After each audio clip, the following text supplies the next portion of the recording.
பெருமாள்கிட்ட மற்ற விஷயம் கேட்கவே கூடாதுன்னு அர்த்தம் இல்லை. ஏன்னா நமக்கு தாய் தந்தை ஆச்சாரியன் தெய்வம் எல்லாம் பெருமாள் தான். ஒரு கஷ்டம்னா யார்கிட்ட போய் முறையிட முடியும்? அவர்கிட்ட தான் கேட்போம், சந்தேகமே வேண்டாம். ஆனா நமக்கு முக்கியமான பலன் பெருமாளை அடையணும், அவருக்கு கைங்கரியம் பண்ணணும். அதுக்கு விரோதம் இல்லாம ஒண்ணு கேட்டா பரவாயில்ல.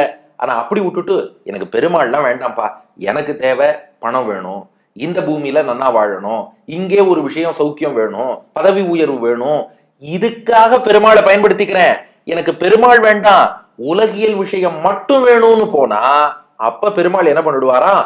பொய்யனாகும் புறமே தொழுவார்க்கு எல்லாம். அப்போ பொய்யனாக மாறிடுவாராம். யாருக்குன்னா புறமே அப்படின்னா பெருமாளுக்கு புறம்பான மற்ற விஷயங்களை மட்டும் விரும்பி, இங்க புறம்னா புறம்பானன்னு அர்த்தம். பெருமாளை தவிர்த்து எனக்கு நீ எல்லாம் வேண்டாம்ப்பா, எனக்கு வாழ்க்கையில இன்னது வேணும், இதை மட்டும் நீ பண்ணி கொடுக்கறதுனா பண்ணி கொடு, அதுக்கு மேல நீ வேண்டான்னு புறமே அவருக்கு புறம்பான விஷயங்களை விரும்பி தொழுவார்க்கு எல்லாம், அப்படி வழிபாடு செய்யக்கூடிய எல்லாம் அத்தனை பேருக்கும் பொய்யனாகும். பெருமாள் பொய்யன் ஆயிடுறாராம். அது என்னப்பா பொய்யினா? ஆமா, அவ விரும்பின அல்பமான அந்த செல்வத்தை கொடுத்துட்டு உண்மையான செல்வமான தன்னை கொடுக்காம வச்சுடுறாரு இல்லையா, அந்த வகையில் பொய்யன். பெருமாள் ஏமாத்துறாருன்னு அர்த்தம் இல்ல, என்ன கேட்கிறாளோ அதை கொடுத்துடுறார். அப்ப மெய்யான செல்வத்தை கொடுக்காமல் பொய்யான செல்வத்தை கொடுத்துட்டு அவளுக்கு பொய்யனா இருந்துடுறார். இது மனசுல நன்னா பதிய நம்பிள்ளை ஈட்ல மகாபாரதத்துல இருந்து ஒரு ஸ்லோகம் மேற்கோள் காட்டுறார். கிருஷ்ணாஸ்ரயாக கிருஷ்ண பலாக கிருஷ்ணநாதாச்ச பாண்டவாக கிருஷ்ண பராயணம் தேஷாம் ஜோதிஷாம் இவ சந்திரமாக. மகாபாரத யுத்தம் தொடங்கிறதுக்கு முன்னாடி கண்ணனுடைய ஆதரவு கேட்டு அர்ஜுனன் துரியோதனன் இருவரும் வந்தார்கள். அதுல துரியோதனன் என்ன பண்ணா, எனக்கு நவகோடி நாராயண சேனையை கொடுன்னா வச்சுக்கோன்னு சொல்லி நவகோடி நாராயண சேனையை துரியோதனன் கொடுத்துட்டார்.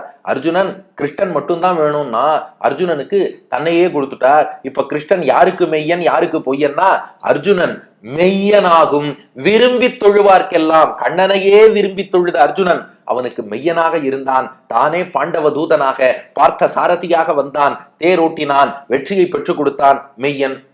துரியோதனன் பொய்யனாகும் புறமே தொழுவார்க்கெல்லாம். கிருஷ்ணன் வேண்டாம், அவனுக்கு புறம்பான சேனையை கொடு, அதை கொடு, இதை கொடுன்னு சொல்லி புறமே தொழுவார்க்கெல்லாம் புறம்பான விஷயத்தை மட்டும் வேண்டி வந்தான். அவனுக்கு கிருஷ்ணனிடத்துல விருப்பம் இல்லை, தனக்கு ராஜ்யம் வேணும், செல்வம் வேணும், சேனை வேணும், ஜெயிக்கணும்னு நினைச்சான்.